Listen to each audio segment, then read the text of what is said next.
Constitution.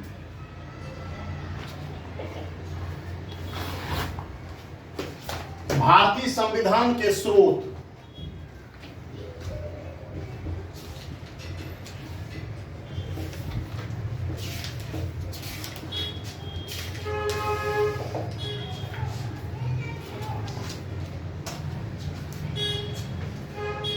एक तो यहां से फैक्चुअल क्वेश्चन आते हैं जो तथ्य पर आधारित होते हैं कि यह प्रावधान किस देश की संविधान से लिया गया है, या कई बार यह प्रश्न मुख्य परीक्षा में पूछ लिया जाता है कि भारतीय संविधान के स्रोत के अंतर्गत विभिन्न देशों से जो प्रावधान लिए गए हैं, इसके अंतर्गत क्या भारतीय संविधान विदेशी संविधानों का नकल मात्र है या विदेशी आदर्शों का नकल किया गया है? अपना विचार प्रस्तुत करें, है ना। क्योंकि कुछ ऐसे प्रावधान हैं जो विदेशी संविधानों से ली गई है। अब इसके आधार पर कैसे जस्टिफाई किया जा सकता है या नहीं किया जा सकता है कि भारतीय संविधान विदेशी संविधान के नकल मात्र हैं, ये कॉपीड है एग्जैक्टली? तो ऐसा नहीं है ना। तो सबसे पहले इसके जो फैक्चुअल उसको एलिमेंट्स को देखेंगे हम लोग, जो भारतीय संविधान के स्रोत क्या है ये। क्योंकि भारत में संविधान निर्माण की एकीकृत प्रक्रिया रही। वैसे संविधान का जो निर्माण हुआ वो संविधान सभा के द्वारा किया गया। किसके द्वारा? संविधान सभा के द्वारा किया गया संविधान का निर्माण कॉन्स्टिट्यूएंट असेंबली के द्वारा किया गया। और जो इसी के लिए बनी हुई थी, जो संविधान निर्माण के लिए ही बनी हुई थी संविधान सभा, मींस भारतीय संविधान एक लिखित संविधान के रूप में है, प्रलेखित है, एनेक्टेड है। इसके बावजूद अगर संविधान के प्रावधानों को देखा जाए तो भारतीय संविधान के लगभग 2/3 प्रावधान का आधार या स्रोत भारत शासन अधिनियम 1935 रहा, government of India act 1935, government of India act 1935। तो भारत शासन अधिनियम से देखेंगे, अधिनियम से अधिकांश जो है ये प्रावधान लिए। अब कैसे? भारत शासन अधिनियम 1935 ऐसे ही तो नहीं आ गया था। भारत शासन अधिनियम 1935 भारत में ब्रिटिश शासन के शुरुआत के अंतर्गत रेगुलेटिंग एक्ट से लेकर इसे निरंतरता के रूप में देखा जा सकता है। भारत में ब्रिटिश शासन के अंतर्गत जो राजनीतिक प्रशासनिक व्यवस्था का विकास हुआ वो रेगुलेटिंग एक्ट 1773 के एक्ट से। अब इन्हीं में निरंतरता और परिवर्तन के साथ ही आप देखेंगे ये गवर्नमेंट ऑफ इंडिया एक्ट, इससे तो मॉडर्न इंडिया में एक अलग टॉपिक के रूप में पढ़ाता हूं। इसमें क्या प्रावधान का है किए गए, विधायी व्यवस्था का क्या विकास हुआ, कार्यपालिका व्यवस्था का क्या विकास हुआ, जैसे 100% गवर्नर जनरल, इसमें न्यायिक प्रणाली भी निहित थी, न्यायपालिका प्रशासन, supreme court was set up. Government of India act 1935। तो भारत में संविधान निर्माण की एकीकृत प्रक्रिया रही, संविधान निर्माण की एकीकृत प्रक्रिया रही, और जो भारत शासन अधिनियम 1935 में, राइट।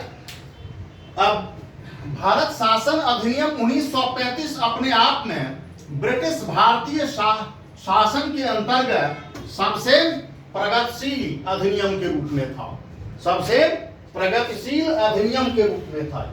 कैसे प्रगतिशील अधिनियम के रूप में था?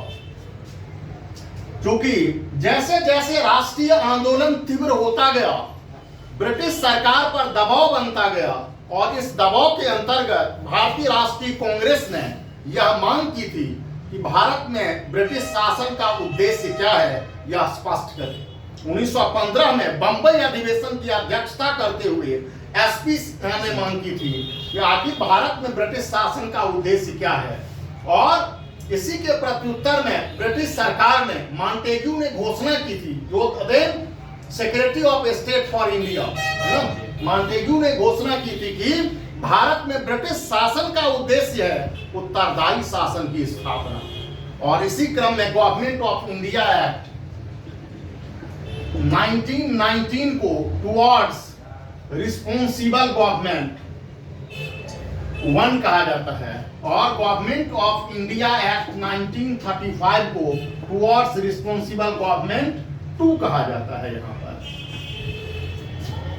इन दोनों में यहां से अब 1919 के अधिनियम लाए जाने के अंतर्गत पहले के राष्ट्रीय आंदोलन के अंतर्गत जो भारतीय राष्ट्रीय कांग्रेस की मांगे थी, या राष्ट्रीय आंदोलन के अंतर्गत जो दृष्टिकोण निहित था हिसाब से, और यहां तक तीव्र हो जाना आंदोलन का, और इसके बाद भारत शासन अधिनियम 1935 का लाया जाना, इसलिए उत्तरदायी शासन की ओर द्वितीय चरण के रूप में यहां उत्तरदायित्व की, जब उत्तरदायित्व की गंभीर सीमाएं थी, हाँ, क्योंकि शासन का स्वरूप औपनिवेशिक ही था, फिर भी यह अपने अन्य संवैधानिक सुधारों की प्रक्रिया में अधिक प्रगतिशील था। अब जैसे अनुच्छेद के रूप में, अनुसूची के रूप में आप देखेंगे तो जो शेड्यूल कल्पना है, यह शेड्यूल इसमें भी लाया गया था। जो संविधान का निर्माण हुआ था 26 नवंबर 1949 को, जो संविधान हम लोगों ने अपनाया था, और वर्तमान में जो संविधान है उसमें अनुसूची, जैसे 12 अनुसूचियां हैं, मूल संविधान में 8 अनुसूचियां थी, वैसे ही इसमें 10 अनुसूचियां थी भारत शासन अधिनियम में। तो भारत के संविधान का जो मौलिक आधार और स्रोत को अगर देखेंगे तो भारत शासन अधिनियम 1935 है मुख्यतः। वैसे भारत शासन अधिनियम 1935 को लाए जाने की पृष्ठभूमि जो है अलग अलग है, उसको हम लोग आधुनिक भारत में राष्ट्रीय आंदोलन के अंतर्गत मॉडर्न इंडिया में देखेंगे। लेकिन आखिर कौन कौन से प्रावधान लिए गए हैं, पहले भी बताया था आप लोगों को कि ब्रिटिश शासन के अंतर्गत जो भारत में प्रदेश थे वो 2 प्रकार के, जो इंडियन टेरिटरीज थे, भारतीय प्रदेश, इंडियन टेरिटोरीज, एक तो ब्रिटिश इंडियन प्रोविंसेस और दूसरा हाँ नेटिव स्टेट्स। इस पर डायरेक्ट रूल था ब्रिटिश गवर्नमेंट का, और इसमें क्या था, इनडायरेक्ट था, अप्रत्यक्ष शासन, अर्थात ये प्रिंसली स्टेट, राजे रजवाड़ों का देसी रियासत, और ये ब्रिटिश भारतीय प्रांत थे, ये है ना, प्रत्यक्ष शासन था। कालांतर में राष्ट्रीय आंदोलन के दौरान आप देखेंगे यहां भी आंदोलन हुए, देसी रियासतों के एकीकरण हुए, लेकिन बाद में हुए। लेकिन भारत शासन अधिनियम 1935 के अंतर्गत दृष्टिकोण आया था कि एक अखिल भारतीय एकीकरण हो, और इंडिया फेडरेशन का अप्रोच इसमें निहित था। ये गोलमेज सम्मेलन के दौरान भी आया था। गोलमेज सम्मेलन के दौर में बहुत सारे देशी रियासतों के प्रतिनिधि भी शामिल हुए थे। तो इसमें राउंड टेबल कॉन्फ्रेंस से निष्कर्ष निकला था कि भारत में एक अखिल भारतीय संघ का निर्माण हो, all India federation be set up. अब इस ऑल इंडिया फेडरेशन के अंतर्गत लेजिस्लेटिव भी बॉडी हो, एग्जीक्यूटिव भी हो, और जुडिशियरी भी हो। क्योंकि लेजिस्लेटिव बॉडी कभी अस्तित्व में नहीं आया। अखिल भारतीय एकीकरण के अंतर्गत जो संघ प्रस्तावित था, संघ के अंतर्गत जो कंडीशन रखे गए थे, ये पूरे नहीं हो पाए, और इस चूंकि ये दोनों को मिला करके संघ बनता, ये उतने इंटरेस्टेड नहीं थे, दे वर रिलक्टेंट, अनिच्छुक थे। इसके बाद द्वितीय विश्व युद्ध भी शुरू हो गया था, तो इसलिए ये संघ अस्तित्व में कभी आया ही नहीं। लेकिन जो ये न्यायपालिका थी, फेडरल जो कोर्ट था, जुडिशियरी के अंतर्गत ये अस्तित्व में आ गया था। ये बताया भी हुआ था आप लोगों को कि फेडरल कोर्ट अस्तित्व में आ गया था। 1937 में federal court was set up in Delhi. Supreme court जो अभी है उसके साथ पहले वो फेडरल कोर्ट कहलाता था, और इसका जुरिस्डिक्शन जो था वो दोनों पर था, ब्रिटिश इंडियन प्रोविंसेस और नेटिव स्टेट। इसका जुरिस्डिक्शन दोनों पर था, but federal court was note apex court of India at that time. उस समय काल में भारत का यह सर्वोच्च न्यायालय नहीं था, एपेक्स कोर्ट नहीं था। इसके विरुद्ध अपील प्रीवी काउंसिल में, इसके विरुद्ध अपील प्रीवी काउंसिल में की जा सकती थी। इसमें एक सीजेआई प्लस 6 अदर जजेस के प्रावधान थे। उस समय काल में भी चीफ जस्टिस को सीजेआई ही कहा जाता था, भारत के मुख्य न्यायाधीश, और प्रथम मुख्य न्यायाधीश फेडरल कोर्ट के थे मॉरिस क्वायर।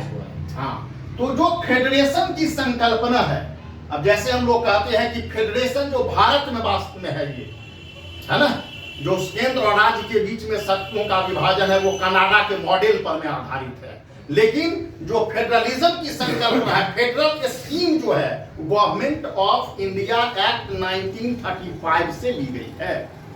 समझ गए? तो अलग अलग देशों से लिए गए हैं प्रावधान, उनको हम लोग देखते हैं। तो पहला ये मेजर जो इसके जो सोर्स रहे, पहला government of India act 1935, federal scheme, संघीय योजना। अब फेडरल स्कीम क्या है पता हो गया आप लोगों को? हाँ, फेडरल स्कीम के अंतर्गत लेजिस्लेटिव, एग्जीक्यूटिव, जुडिशियरी, लेकिन जुडिशियरी अस्तित्व में आ गया था। फेडरल स्कीम, संघीय योजना।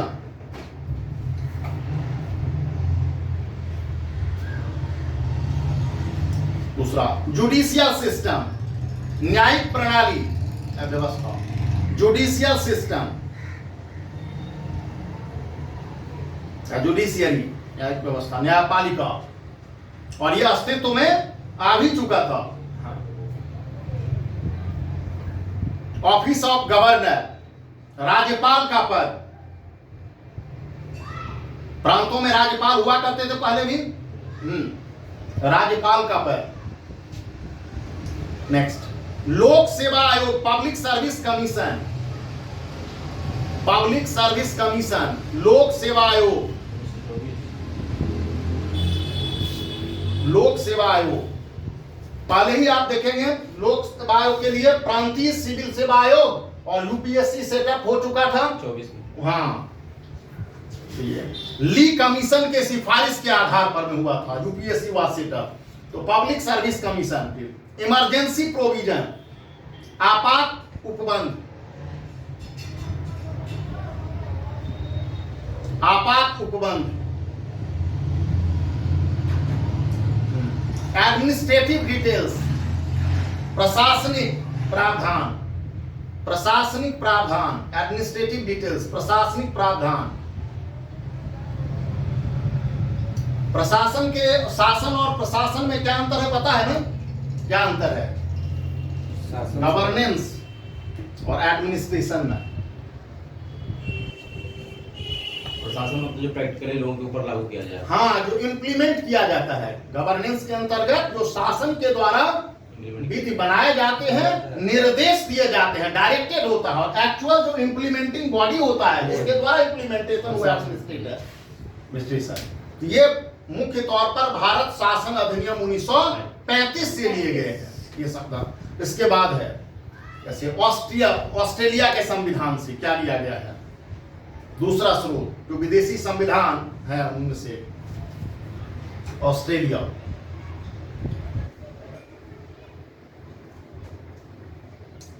समवर्ती सूची,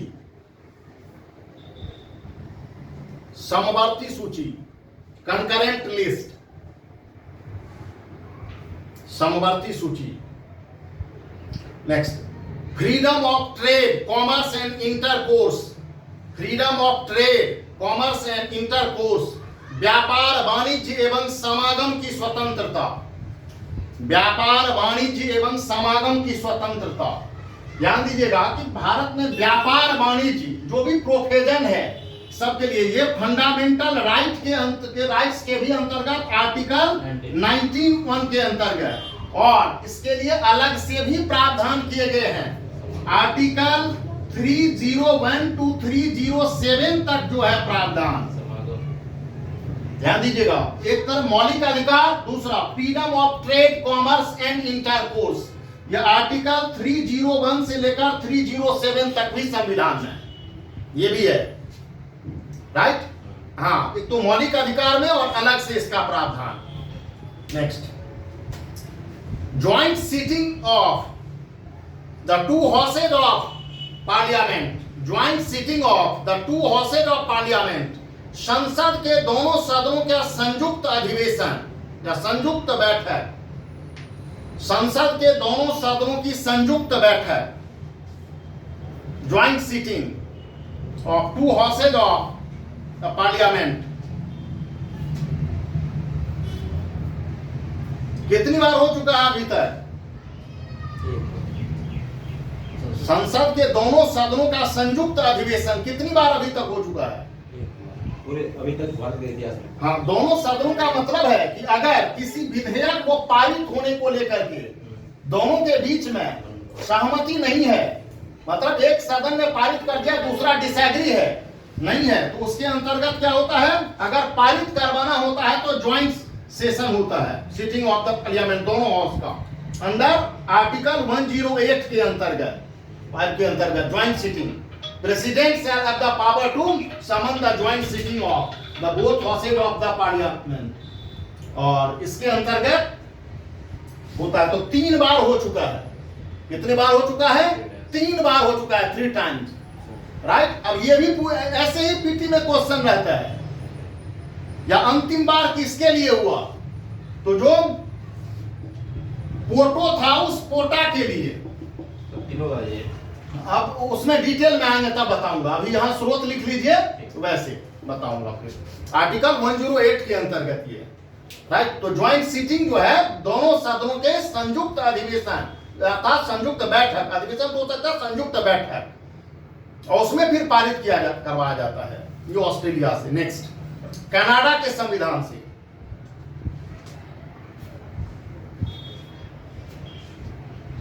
कनाडा के संविधान से क्या ली गई है? Federation with a strong centre,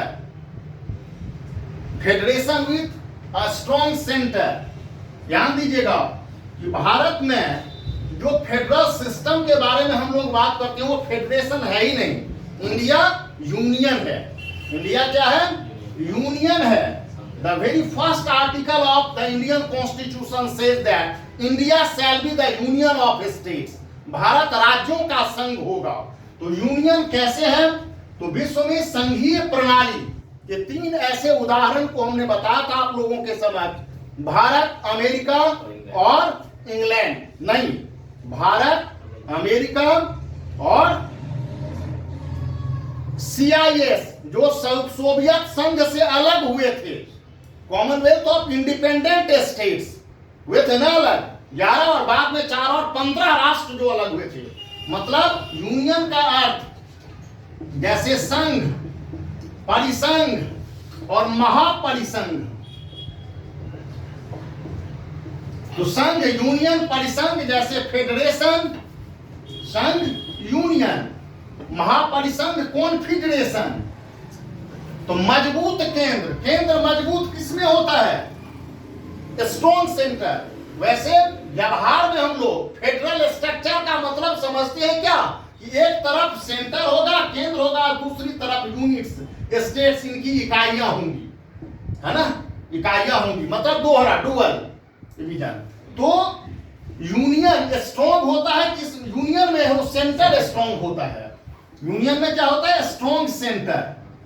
federal में क्या होता है? बटी हुई, बैलेंस्ड होता है।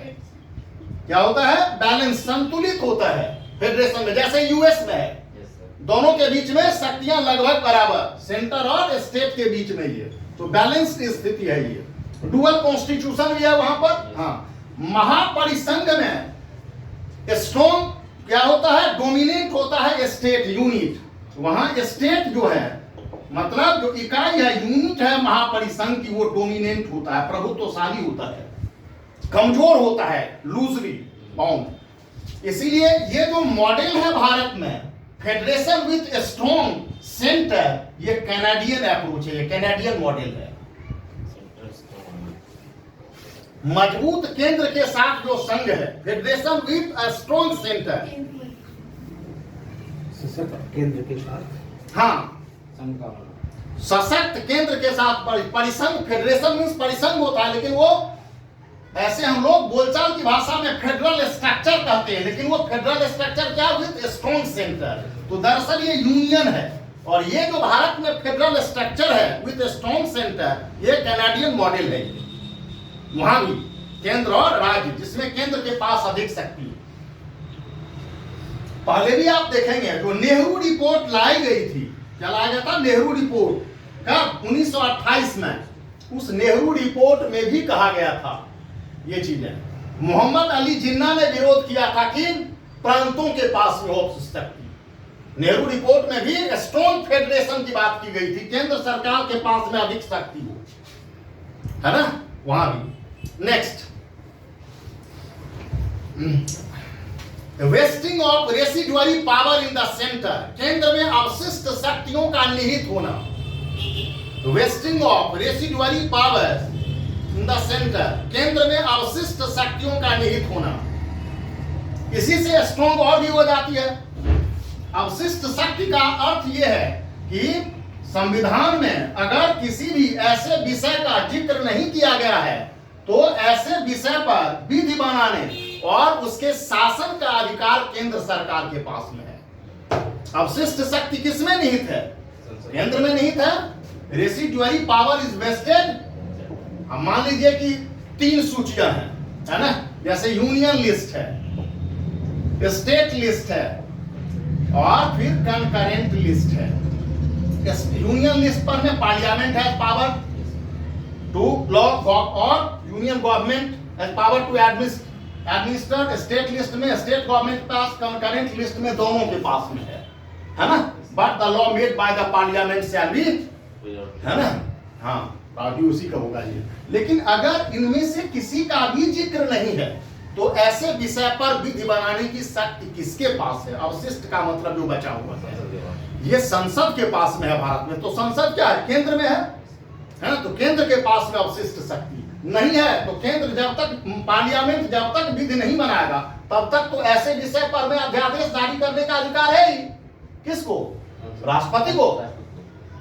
क्योंकि राष्ट्रपति के अध्यादेश जारी करने की शक्ति उस विषय तक है जिस विषय तक संसद के विधायी शक्ति का विस्तार है, जिस विषय तक संसद के विधायी शक्ति का विस्तार है। इसीलिए तो residuary power is vested in the centre.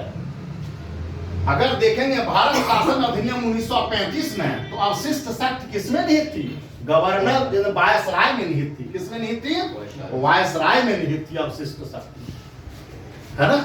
हाँ, next, appointment of state governments by the center, state governors, appointment of state governors by the center, केंद्र के द्वारा राज्यपालों की नियुक्ति, केंद्र के द्वारा राज्यपालों की नियुक्ति,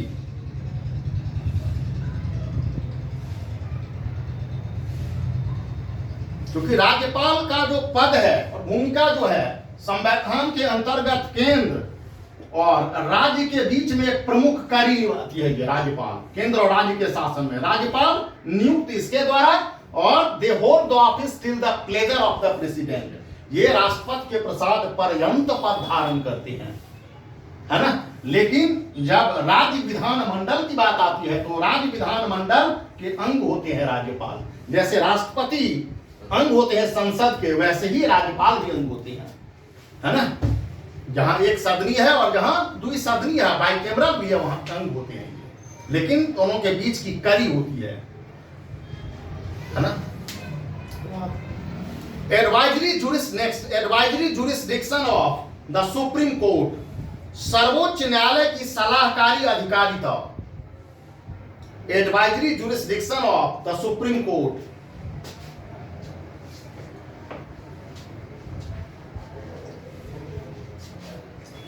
दरअसल एडवाइजरी जुरिस्डिक्शन ये अनुच्छेद 143 के अंतर्गत रखा गया भारतीय संविधान में सुप्रीम कोर्ट का, और राष्ट्रपति के माध्यम से सरकार सलाह लेती है आर्टिकल 143 के अंतर्गत, है ना, क्लॉज 1 क्लॉज 2 के अंतर्गत। यहाँ एडवाइजरी है ये। अब इसको डिटेल में हम लोग देखेंगे कि किसमें सलाह दे सकता है, मना भी कर सकता है, किसमें सलाह देने के लिए बाध्य नहीं है, प्रेसिडेंट दोनों केस में नहीं। तो ये जो एडवाइजरी है ना, जो power of the jurisdiction of the supreme court, ये वहां से प्रावधान दिया गया है। बेरुबारी यूनियन वाले में बताया था आप लोगों को, जो प्रेम्बल में ये एडवाइजरी ही में गया हुआ था। हाँ, यूनियन वाला। Next, Distribution of power between the center and the state. Distribution of power between the center and the states. केंद्र एवं राज्यों के बीच शक्तियों का विभाजन। केंद्र एवं राज्यों के बीच शक्तियों का विभाजन।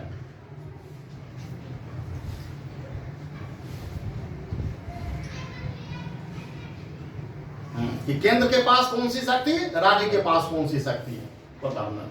डिवीजन ऑफ पावर के बाद आइए आयरलैंड का संविधान, वहां से क्या लिए गए हैं, आयरिश कॉन्स्टिट्यूशन, आयरलैंड, हाँ आयरलैंड संविधान से स्रोत में वेल नोन होता है कि जैसे ही डीपीएसपी पार्ट 4 में हम लोग आते हैं कि आयरिश कॉन्स्टिट्यूशन से लिया गया है। DPSP directive principle of state policy, राज्य के नीति निर्देशक तत्व। और आयरलैंड ने भी गौरव किया है कहां से, स्पेनिश से, स्पेन के संविधान से। तो डीपीएसपी जो लिया गया है कहां से, आयरलैंड से, आयरलैंड भी स्पेन से है। और next, nomination of members in council of state, Rajya Sabha में सदस्यों का नामांकन या नाम निर्देशन। Nomination of members in council of state, Rajya Sabha में सदस्यों का नामांकन या नाम निर्देशन, है ना। आर्टिकल कौन सा, राज्यसभा के गठन से संबंधित कौन सा आर्टिकल है, आर्टिकल 80, है ना। आर्टिकल 80 है constitution of council of state, Rajya Sabha. इसमें क्या कहा गया है कि राष्ट्रपति 12 सदस्यों को, जो अलग अलग फील्ड से होता है, उनका नाम निर्देशन करते हैं, है ना। हाँ, 2 एंग्लो इंडियन का, नोट मोर देन 2, और 12 सदस्यों का नाम निर्देशन डिफरेंट फील्ड से जो आते हैं वो। तो अनुच्छेद 80 राज्यसभा से, 81 लोकसभा से रिलेटेड है ना। हाँ, तो इसके अंतर्गत जो राष्ट्रपति द्वारा राज्यसभा के सदस्यों का नाम निर्देशन होता है अलग डिफरेंट फील्ड से, वो भी आयरिश कॉन्स्टिट्यूशन। नेक्स्ट, राष्ट्रपति के निर्वाचन की विधि, method of election of the president, राष्ट्रपति के निर्वाचन की विधि।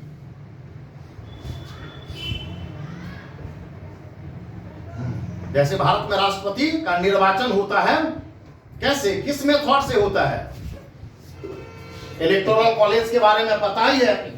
हाँ, राष्ट्रपति का जो इलेक्टोरल कॉलेज है 53 और 54 और 55 के अंतर्गत, आर्टिकल 54 और 55 के अंतर्गत इलेक्टोरल प्रोसीजर है, निर्वाचन की प्रक्रिया जो है इलेक्टोरल प्रोसीजर है, जिसके अंतर्गत क्या, proportional representation and single transferable, आनुपातिक प्रतिनिधित्व एवं एकल संक्रमणीय मत विधि के द्वारा किया जाना। प्रोपोर्शनल रिप्रेजेंटेशन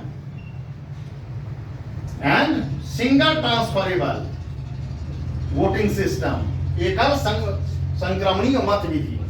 अब कई मतदान की प्रणालियां हैं, जैसे निर्वाचन में हम लोग आते हैं तो निर्वाचन में बताता हूं कि अलग अलग देशों में निर्वाचन के अलग अलग, है ना, प्रक्रिया को अपनाई गई है। तो भारत में किस प्रकार के निर्वाचन, जैसे first past the post system, जैसे प्रोपोर्शनल रिप्रेजेंटेशन सिस्टम, जैसे सिंगल ट्रांसफरेबल सिस्टम। अब दे देगा एक प्रोपोर्शनल रिप्रेजेंटेशन, दूसरा दे देगा first past the post system, तीसरा दे देगा सिंगल ट्रांस, है ना, फरेबल। केवल एक सही है, ओनली वन इज करेक्ट, 1 2 सही है, 2 3 सही है। चौथा दे देगा लिस्ट सिस्टम, सूची प्रणाली। अब ये सिस्टम भारत में नहीं है, समझ गए, चारों सही है, 1 2 3 सही है इसमें। तो ऐसे क्वेश्चन बनते हैं, है ना। बशर्ते लोकसभा और विधानसभा में निर्वाचन के लिए first past the post system को फॉलो किया गया है, लेकिन बहुत सारे ऐसे जिसके अंतर्गत राष्ट्रपति और राष्ट्रपति सब के निर्वाचन के लिए, ये राज्यसभा के सदस्यों के निर्वाचन के लिए ऐसे, है ना। तो ऐसे क्वेश्चन बन जाते हैं इसमें। अब आइए जापान के संविधान से,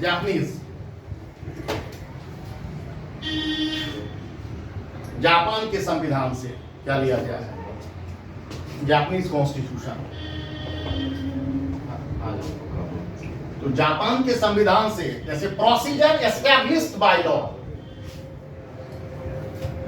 विधि द्वारा स्थापित प्रक्रिया, प्रोसीजर एस्टैब्लिश्ड बाय लॉ, विधि द्वारा स्थापित प्रक्रिया। यस, विधि द्वारा स्थापित प्रक्रिया, विधि द्वारा स्थापित प्रक्रिया, प्रोसीजर एस्टैब्लिश्ड बाय लॉ, ये जापान के संविधान से लिया गया है। ये आर्टिकल 21 में क्या कहा गया है?